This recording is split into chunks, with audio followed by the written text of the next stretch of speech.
First of all good morning या good afternoon, अभी क्या है, गुड आफ्टरनून है। First of all good afternoon all of you. 10th and 12th class के अंदर फिजिक्स में एक टॉपिक आता है dispersion of light. Dispersion of light क्या होता है, इसे आज एक्सप्लेन करेंगे। तो वो देखिए, डिस्पर्सन ऑफ लाइट का मतलब क्या होता है। जब किसी प्रिज्म में से, प्रिज्म कैसे होते हैं, इस टाइप से होते हैं। ये है प्रिज्म। कल इसका एक डायग्राम बनाया गया था, उसी टाइप से एक डायग्राम बनाना है। और एक बार डायग्राम बना के समझा देता हूं मैं, उसके बाद स्टेटमेंट देंगे। अगर कोई व्हाइट रे ऑफ लाइट आती है,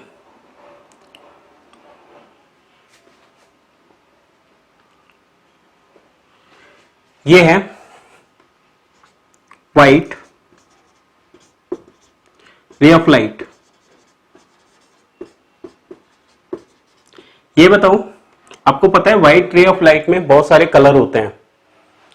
कैसे पता, रेनबो देखा होगा आपने, ठीक है, रेनबो देखा है आपने, तो रेनबो में कई सारे कलर आते हैं। वो कैसे होता है, इसी डिस्पर्सन की वजह से होता है। कैसे होगा वो देखो। ये बताओ, यहां पर है एयर जो कि रेयर मीडियम का काम करेगी, रेयर मीडियम। यहां पे एक ग्लास जो कि डेंसर मीडियम का काम करेगा, डेंसर मीडियम। यहां पे फिर दोबारा से एयर आ जाती है जो रेयर मीडियम का काम करती है, ठीक है। प्रिज्म किसका बना हुआ है, ग्लास का बना हुआ है। ये वाला एंगल क्या होता था, एंगल ऑफ प्रिज्म, जिसे ए कहा जाता है, ये होता है। ये बताओ, दो मीडियम चेंज हो रहे हैं, इस वाले पॉइंट पर नॉर्मल ड्रा कर दिया, ये है नॉर्मल, ठीक है। इसके बाद ये बताओ, रे ऑफ लाइट कहां से कहां जा रही है। रे ऑफ लाइट रेयर से डेंसर मीडियम में जा रही है। अगर रे ऑफ लाइट रेयर से डेंसर में जा रही है तो कौन सी डायरेक्शन में बेंड होगी रे ऑफ लाइट, बताओ। अगर रे ऑफ लाइट रेयर, हाँ इसे करा देते हैं कल। क्या हो गया, हाँ नॉर्मल की तरफ, नॉर्मल ये है, इसकी तरफ रे ऑफ लाइट बेंड हो गई, ठीक है। अच्छा अब ये बताओ, एक मिनट कर लेता हूं मैं ज्वाइन। मुझे तो कोई दिखाई नहीं दे रहा, आ रहा है, पार्स कर दिया। देखो अब पहला पॉइंट, इसमें समझना क्या है, मैं जैसे जैसे बताता हूं उसे फॉलो करो। ये बताओ, रे ऑफ लाइट आ रही है, व्हाइट रे ऑफ लाइट है। अगर ये बेंड नहीं होती तो सीधी जाती। और तुम्हें बताया था, रे ऑफ लाइट जब रेयर से डेंसर में जाती है तो कहां पे बेंड होती है, नॉर्मल की तरफ। नॉर्मल ये है, इसकी तरफ बेंड कर दिया हमने। देखो सीधी जाती तो ऐसे होती, लेकिन ये बेंड हो गई है। इसके बाद इस वाले पॉइंट पे रे ऑफ लाइट पहुंचती है, यहाँ पे फिर दोबारा से नॉर्मल ड्रा करोगे और ये कौन सी डायरेक्शन में बेंड होगी, इस वाली डायरेक्शन में बेंड हो जाएगी।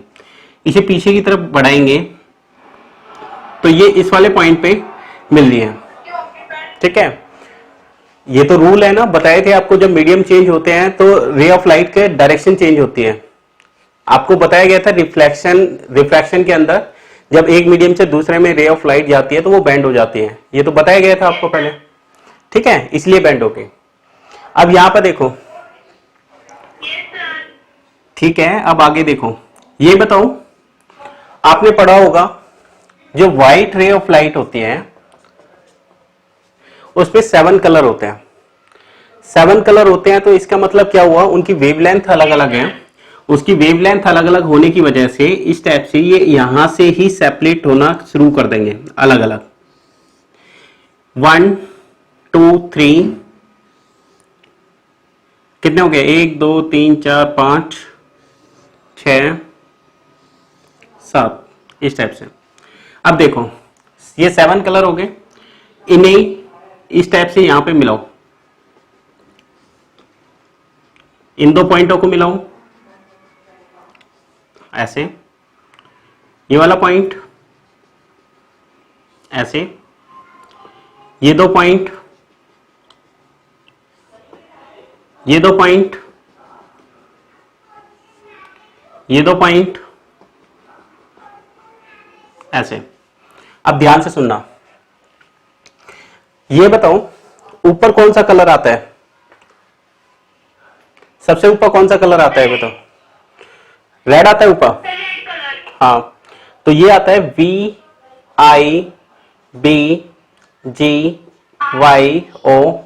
ये इसकी सीक्वेंस होती है। ठीक है, V का मतलब क्या होता है? वायलेट। हाँ, और I का मतलब क्या होता है? इंडिगो। B का मतलब क्या होता है? ब्लू। G का मतलब क्या होता है? ग्रीन। वाई वाई का मतलब क्या होता है? येलो। ओ का मतलब क्या होता है? ऑरेंज। और आर का मतलब क्या होता है? रेड। तो इस टाइप से ये कलर का सीक्वेंस आ जाएगा। इसमें क्या हुआ, व्हाइट रे ऑफ लाइट थी, जब प्रिज्म में इससे पास होती है तो इस टाइप से कलर का पैटर्न आ जाएगा। ठीक है, कौन सा कलर नीचे आता है? वॉयलेट नीचे आता है, रेड ऊपर आता है। बोलो इतना समझ में आया या नहीं? और ये डायग्राम सबसे मेन है, ये डायग्राम बनाना आना चाहिए आपको। बोलो, इस डायग्राम में किसी को कोई दिक्कत हो तो बताइए। बोलो इतना समझ में आ गया? इतना समझ में आया या नहीं ये बताओ। यहां पर देखो, इसकी जो स्टेटमेंट होती है वो स्टेटमेंट क्या होती है वो देखिए। इसकी स्टेटमेंट होती है, जब किसी व्हाइट लाइट को प्रिज्म में से पास किया जाता है तो 7 कलर में स्प्लिट हो जाती है। ठीक है, इस फिनोमेना को कहा जाता है डिस्पर्सन ऑफ लाइट। हमें ये जो स्पेक्ट्रम मिलता है 7 कलर का, मतलब 7 कलर का ये जो पैटर्न मिला है, इसे स्पेक्ट्रम कहा जाता है। ठीक है, और इनका ऑर्डर क्या होता है? विबज्योर। ऑर्डर क्या है? VIBGYOR, विबज्योर। तो इसे कैसे लिखेंगे? इसका डिस्पर्सन ऑफ लाइट का मतलब क्या होता है? The phenomena of the phenomena the phenomena of splitting of white ray of light into 7 constituent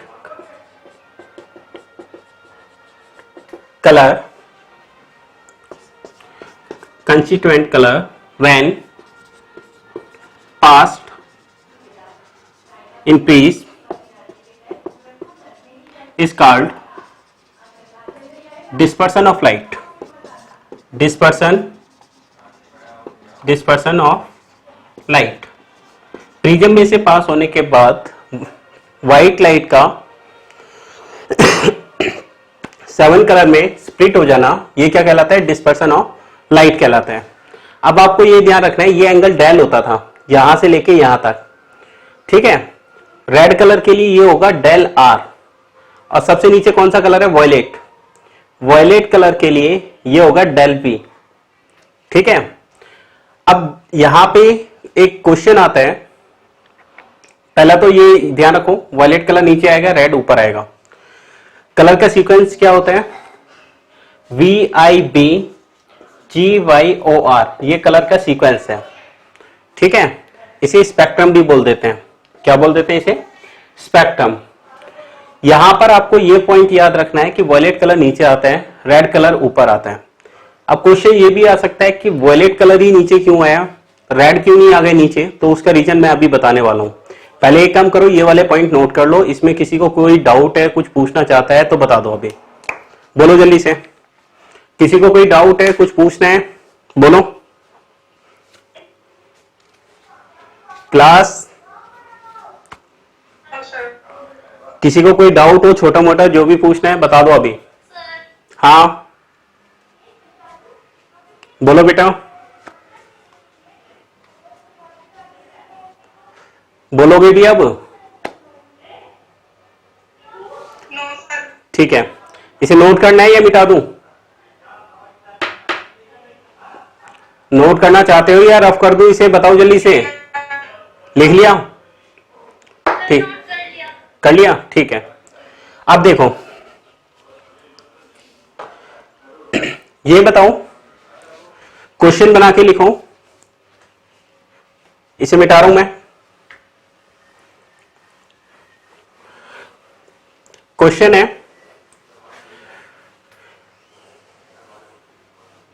Y red colour is more deviate Y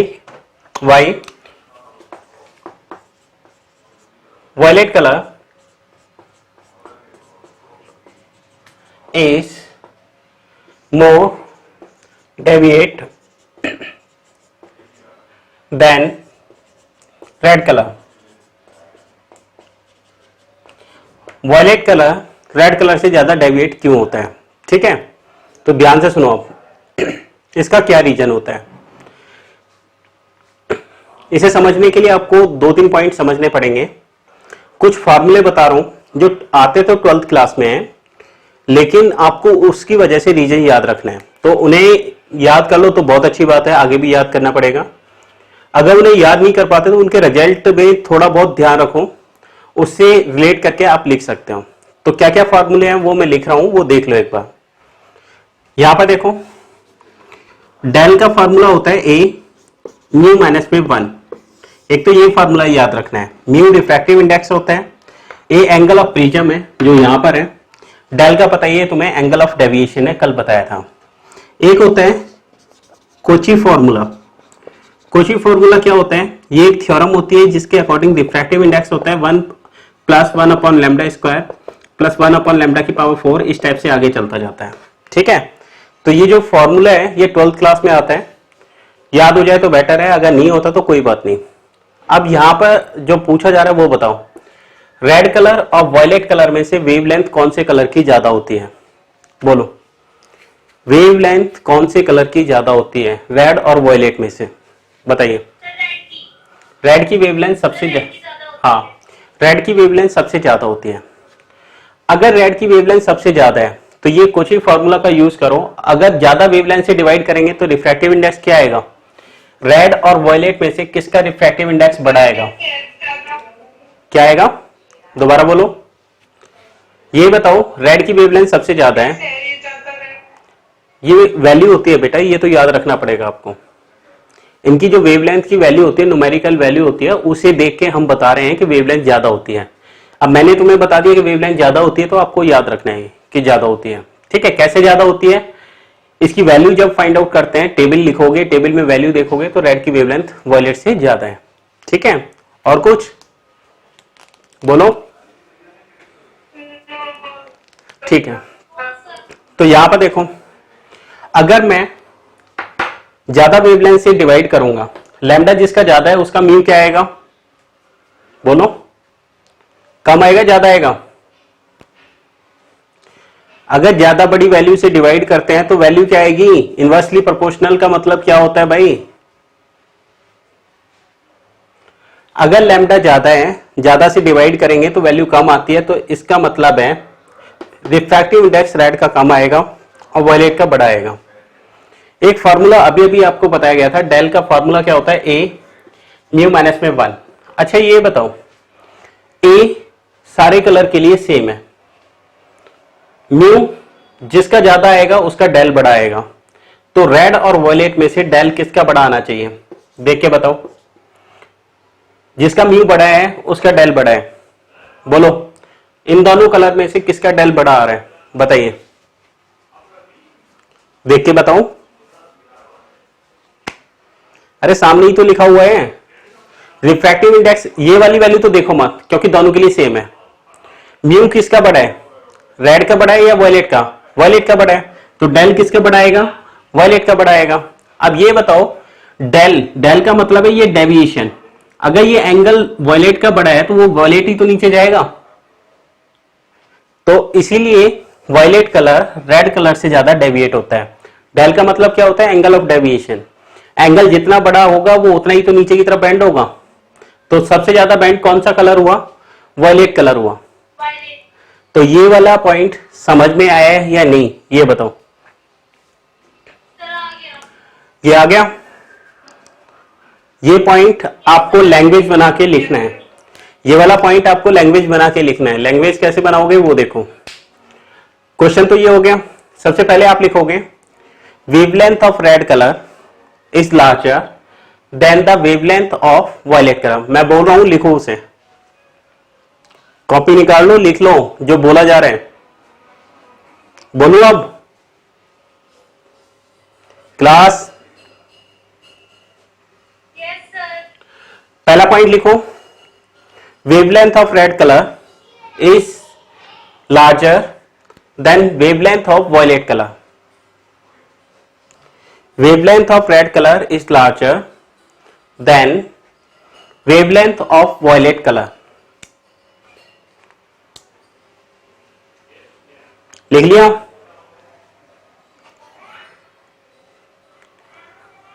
अरे लिख लिया कि नहीं? Yes, sir. इसके बाद लिखो सो, अगली लाइन से लिखो refractive index of violet colour is larger than refractive index of red color. क्योंकि वेवलेंथ ज्यादा है इसीलिए रिफ्रैक्टिव इंडेक्स वॉयलेट कलर का बड़ा होगा किससे? Refractive index of red colour से. क्या हो गया?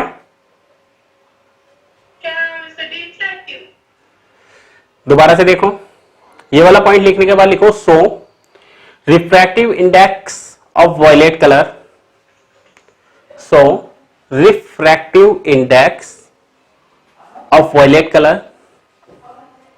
is greater than refractive index of red color.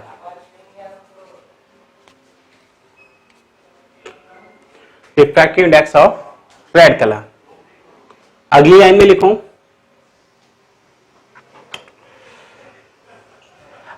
लिखूं, so angle of deviation of violet color, angle of deviation of violet color, angle of deviation of violet color is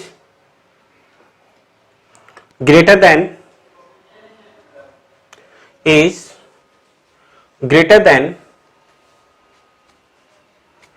angle of deviation of red color. Angle of deviation of red color.